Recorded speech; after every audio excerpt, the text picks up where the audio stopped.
La vallée de l'Aune en transition, épisode 3. Quelle vallée pour demain? Ce podcast a été réalisé dans le cadre du projet BRIC, un projet européen qui s'intéresse à notre façon de vivre avec le fleuve. Dans les épisodes précédents, nous avons vu que l'Aune a permis le développement de toute sa vallée à travers l'histoire et qu'il traverse des épisodes de crue auxquels il est important de se préparer. À un niveau plus global, de nouveaux usages du fleuve peuvent être envisagés pour en faire un moteur de transition écologique. En effet, le contexte de changement climatique nous encourage à questionner nos modes de vie et de consommation. À partir de là, l'Aune est peut-être aussi un levier pour la transition du territoire, pour y inventer des manières nouvelles ou en réhabiliter des anciennes, de produire de l'énergie, de transporter des biens, etc. En même temps, les travaux universitaires mettent en avant que la capacité des communautés locales à faire face, à rebondir, à s'adapter quand arrive une catastrophe, comme une inondation, est d'autant plus importante que le vecteur de cette catastrophe, en l'occurrence l'Aune, est intégré comme un atout dans la vie du territoire. L'Aune pourrait donc redevenir, dans les prochaines années, un levier pour dynamiser le territoire en contribuant à sa transition. À un premier niveau, l'Aune est un facteur de lien social, qui forge une identité commune encore aujourd'hui. Or, avoir conscience de faire partie d'une communauté humaine, connaître ses voisins, être capable de s'entraider, sont parmi les principaux déterminants de la résilience. Nous ne sommes pas toutes et tous égaux face aux inondations. L'âge, la situation familiale, le niveau de revenus sont des facteurs déterminants de la vulnérabilité des personnes. De ces facteurs dépendent les ressources à notre disposition pour s'adapter à l'instant T, mais aussi la rapidité à nous remettre d'un épisode de crue. La solidarité est un ingrédient d'autant plus essentiel de la résilience, en particulier pour les personnes les plus vulnérables. Christian Dubreuil, référent famille au centre social Polissonnance de Châteaulin, nous présente les dynamiques sociales du territoire et fait apparaître l'opportunité d'accueillir de nouveaux habitants pour y développer des projets, renforcer les liens et valoriser l'existant. Châteaulin fait partie de ces territoires, malheureusement, où il y a beaucoup de retraités. Alors, pas malheureusement, mais en fait, c'est un peu vieillissant. On voit les écoles, il y a des fermetures de classes, ça se renouvelle pas. Il y a un équipement en forme, mais c'est pas là où il y a le vent en poupe, entre guillemets, en termes de la population. Après, aujourd'hui, il y a quand même beaucoup de brassage dans ces territoires-là. Et je pense qu'il y a la matière grise qui arrive aussi.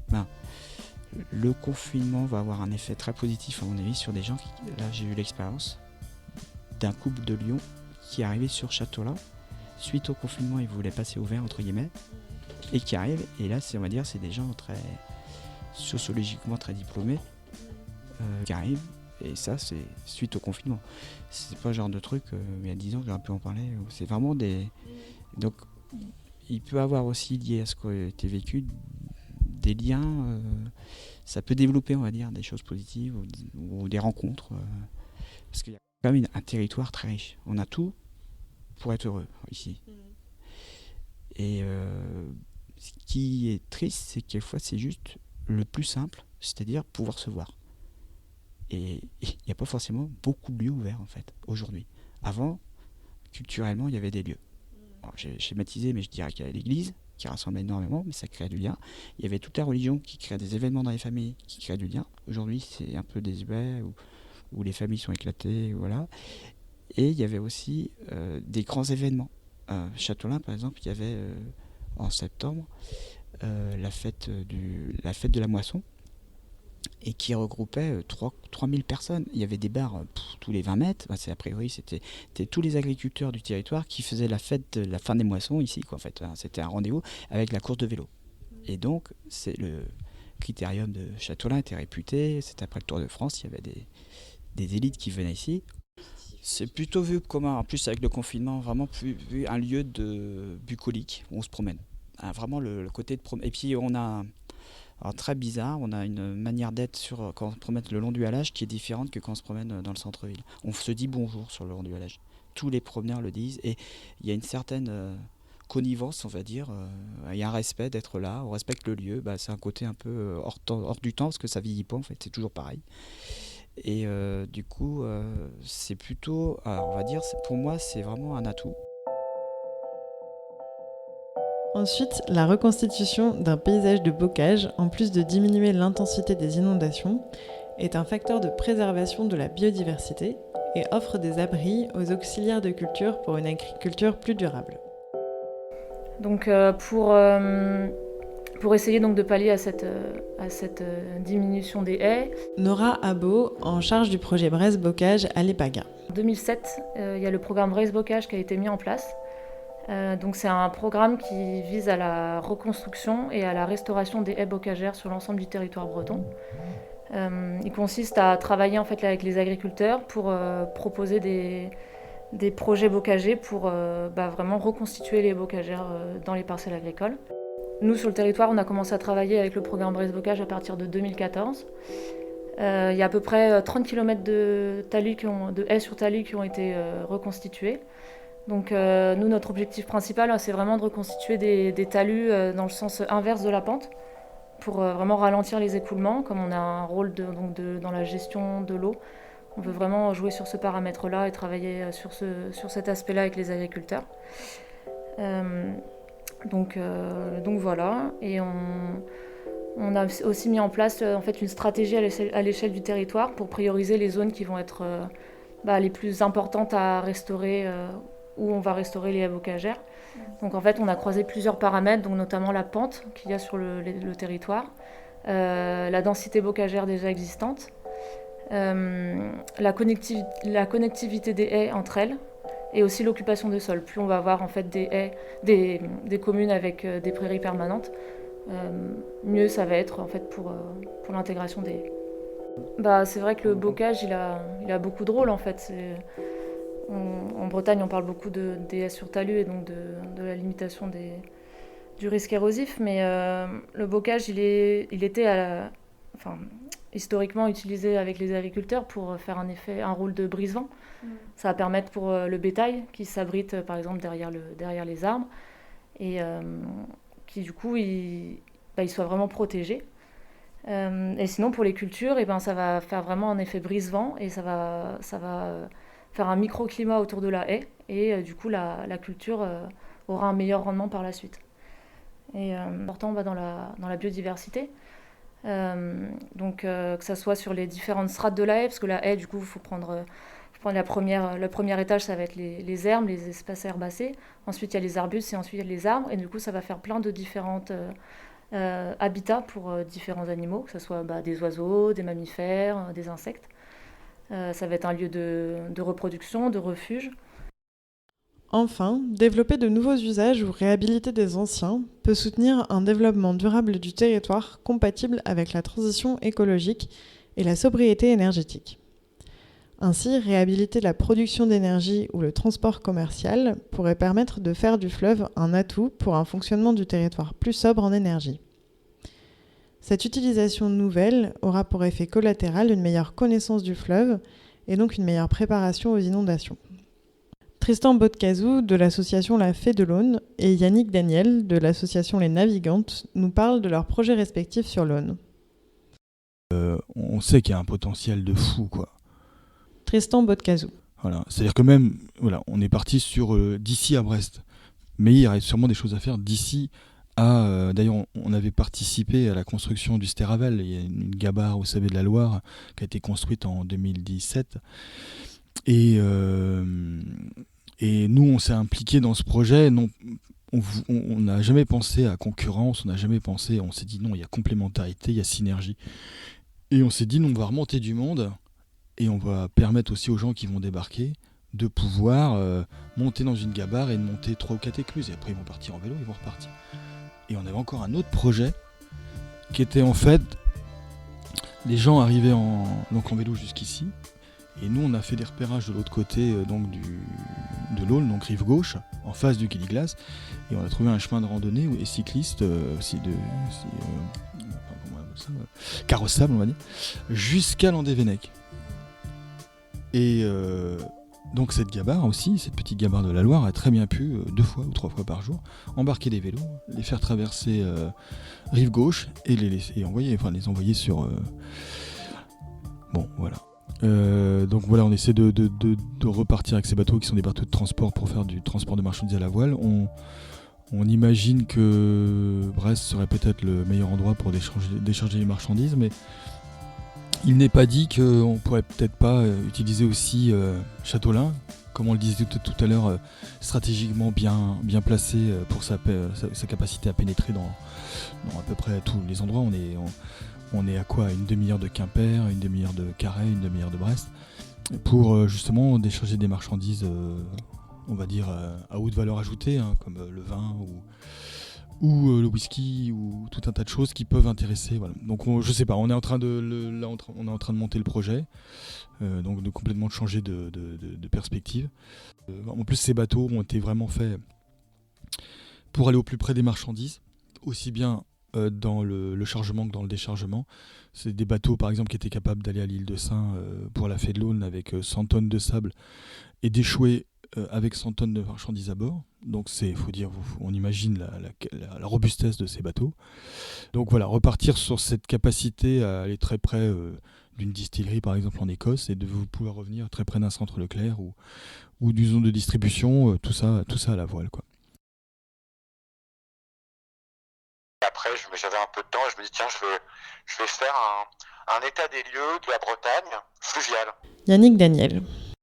Avec un inventaire, avec en objectif secondaire, trouver une petite péniche bretonne, la ramener et puis la remettre à l'eau. Voilà, c'est 2008, c'est beaucoup de papier. Du coup, je sillonne la Bretagne de Nantes à Saint-Malo, en passant par toute la Bretagne, quoi, l'Orient, le Blavet, tous les canaux. Et à ce moment-là, je rencontre la région Bretagne qui me dit mais c'est vachement bien ce que vous avez fait, monsieur Daniel, parce que vous avez dressé un inventaire et on n'a pas. Et moi, je dis mais je dresse un inventaire parce que d'abord, je trouve que c'est sous-exploité, qu'il y a un potentiel de développement touristique assez dingue à faire. Et c'est au moment où la région Bretagne initie la régionalisation de la voie d'eau. C'est-à-dire que jusque-là, les différents canaux étaient gérés par les départements, plus ou moins, avec plus ou moins de budget. Et la région Bretagne cherche à développer sa deuxième économie qui est le tourisme et dit le littoral est complètement équipé, on ne pourra pas faire plus et on va essayer de gagner des parts de marché dans le tourisme fluvial. Donc ça, c'est réflexion, valorisation de la voie d'eau. Donc ça, c'est des documents que j'ai imprimés et que j'ai diffusés auprès des politiques, la région, les conseils départementaux. Et la région Bretagne m'a dit, mais écoutez, vous êtes dans le Finistère, il est possible qu'un jour, la région Bretagne prenne la gestion du Finistère, et ça nous intéresserait si vous pouvez faire un focus un peu plus détaillé sur le Finistère, potentiel et potentialité, patati patata. Donc j'ai pris ma bicyclette et j'ai fait le canal de Nantes à Brest dans le Finistère en vélo, en bagnole, et aussi un peu en bateau pour voir un peu de quoi il s'agissait. Et j'ai présenté ce dossier à Pierre Maille, qui était le président du conseil départemental du Finistère, en lui disant, écoutez, c'est pas compliqué, c'est une voie d'eau magnifique, 90 km, 45 écluses, il n'y a plus aucune navigation, je ne sais pas ce que vous avez fait, mais c'est un carnage. Et ma marotte était de dire, si on veut sauver le canal, il faut absolument ramener l'outil identifiant, et l'outil identifiant, c'est la péniche bretonne, en l'occurrence la péniche bretonne. Voilà. Donc je me suis un peu bougé pour trouver une péniche bretonne que j'ai trouvée à Roscoff et je l'ai ramené en bordure du canal et de ce fait à Port-Launay. Voilà, pour mettre en chantier, parce qu'il y avait pas mal de boulot à faire dessus, mettre en chantier, continuer à rencontrer les élus et dire voilà, on va naviguer sur le canal parce que c'est comme ça qu'on va pouvoir faire la promotion et il n'y a plus de navigation, c'est assez bon, je comprends pas. Et j'ai quelques copains, dont un ami notamment, qui m'a dit écoute, t'es tout seul, on va monter une association avec une équipe de bons copains et de copines et on va développer le truc et on va t'aider. Donc et ça, c'est la création de l'association des navigantes. Donc ça, c'est 2016. Voilà. Et les navigantes, la vocation des navigantes, tu as lu la bâche, c'est effectivement ramener l'outil identifiant, faire la promotion du canal, pour le compte du département, dans un premier temps, de faire un état des lieux technique, vraiment technique, en disant bon, si la péniche passe, tous les autres bateaux peuvent passer, et avec tout un tas de gags, parce qu'il y a de l'envasement, il y a des ports d'écluses qui ne marchent pas, mais on a fait un rapport très détaillé avec des techniciens sur ce qu'il faut améliorer, ce qu'il faut faire, urgemment, pas urgemment. Voilà, donc ça c'est 2017. Et 2017, on crée un événement on crée un raid fluvial. Donc ça, c'est la première route de l'Ardoise. La route de l'Ardoise, c'est la Patricia devant, une quinzaine de petits bateaux fluviaux, et on décide sur 2 jours d'aller à Pont-Coblan. Pont-Coblan, c'est Plébin, c'est 10 écluses. Donc là, c'est 5 écluses par jour. On y va tranquille, on passe 5 écluses, voilà. Et du coup, route de l'Ardoise première remontée 2017, et la Patricia, elle continue jusqu'à Carhaix. Voilà. Et donc, c'était la première fois depuis, 50 ans, 60 ans, qu'une péniche bretonne arrivait. En l'occurrence, on est arrivé, pas sans difficulté, mais on est arrivé à Carhaix. Et apparaît une couverture presse chouette, les médias, la sensibilisation, tout ça, c'est parti. Voilà. Et on s'aperçoit qu'il y a un gisement de bois extraordinaire sur le contre-halage. Alors le contre-halage, le halage, on peut venir avec des camions, des engins, ça va. Le contre-halage, c'est en face, ce sont des zones humides et il y a plein de bois partout. Donc on ne peut pas intervenir avec des gros camions, des 4x4, des tracteurs. Donc il faut trouver une manière de valoriser ce bois, de le transporter, de le transporter, etc., de manière un peu light. Et on revient là à l'agenda 21. Et le 4 octobre, là, cette fois-ci, c'est donc le 4 octobre, on va, pour le compte de la région Bretagne, faire notre premier chargement de bois qui a été coupé, qui est sur le halage. Et donc, la suite de ça, c'est, oui, on va faire du transport fluvial en Bretagne. On va refaire du transport fluvial en Bretagne. Sur le bois, on a une filière bois énergie. Voilà, pour la région, c'est pas mal, parce que la région, ils disent, c'est le bois du canal. Donc le bois du canal, avant, on coupe tout, on fait des copeaux, on laisse pourrir dans les talus. Maintenant, la politique de la région par rapport à ça, c'est si on a du frêne, des grumes qui sont assez jolies, plutôt que de les broyer ou de faire du bois de chauffage, on les valorise, on les met en grille, on les met en plateau, et on s'en sert pour refaire les bancs ou les volets des maisons d'éclusiers. Voilà. Mais sur tout ce qui est inférieur à 20 cm ou 15 cm de diamètre, qui sont du bois qu'on peut difficilement exploiter, là, il y a la volonté de développer une filière plaquette. Donc, du broyage, et de se rapprocher des collectivités locales qui doivent chauffer, qui une piscine, qui des logements sociaux, voilà. Donc, il y a 20 ans, on n'en parlait pas parce que dans une péniche bretonne, on met 10 camions. Voilà. Bon, 10 camions, il y a la rupture de charge, donc les gars ont dit, bon, on arrête les péniches, on fait tout ça en camion, et puis ça roule. Bon, maintenant, ce qu'il faut voir, c'est qu'en termes de consommation, un camion, c'est 30-40 litres à l'heure pour 12 tonnes, 13 tonnes de charge, grosso modo. En péniche, on va pas à 80 km/h, mais quand on a consommé 20 litres pour 50-60 tonnes, c'est le maximum. Donc, il n'est pas question de livrer du camembert, mais il est question au niveau rentabilité, au niveau écologique, c'est formidable. Même si ce sont des moteurs diesel, Patricia, elle pèse 45 tonnes. J'ai un moteur de 1954 et je consomme 5-6 litres de gasoil par heure. C'est peanuts. Depuis notre échange avec Yannick Daniel, l'expérimentation du transport de bois de berge a été concluante et 175 mètres cubes de bois ont été récupérés et transportés en 3 jours par une péniche. Les navigantes continuent d'explorer la possibilité de créer une filière de bois labellisée à exploiter en circuit court par des artisans locaux. Les navigantes ont également mené une étude sur la mise en place d'une mini-centrale hydroélectrique sur le fleuve. Ce projet-là est en pause pour des questions de continuité écologique et de préservation des espèces de poissons. Affaire à suivre donc. Beaucoup d'autres activités peuvent être imaginées. Et vous, comment rêvez-vous que le fleuve soit utilisé d'ici 10 ans ? À quoi ressemblerait la vallée de l'Aune en 2040 dans un territoire qui consomme peu d'énergie ? Comment s'adapter au changement climatique ? Comment l'Aune peut-il fédérer les projets du territoire ? La suite du projet BRIC nous permettra d'explorer ces questions. Si vous habitez la vallée de l'Aune et que vous souhaitez être tenu au courant de la suite, écrivez-nous à bric@cerema.fr. L'adresse se trouve dans la description de l'épisode. À bientôt!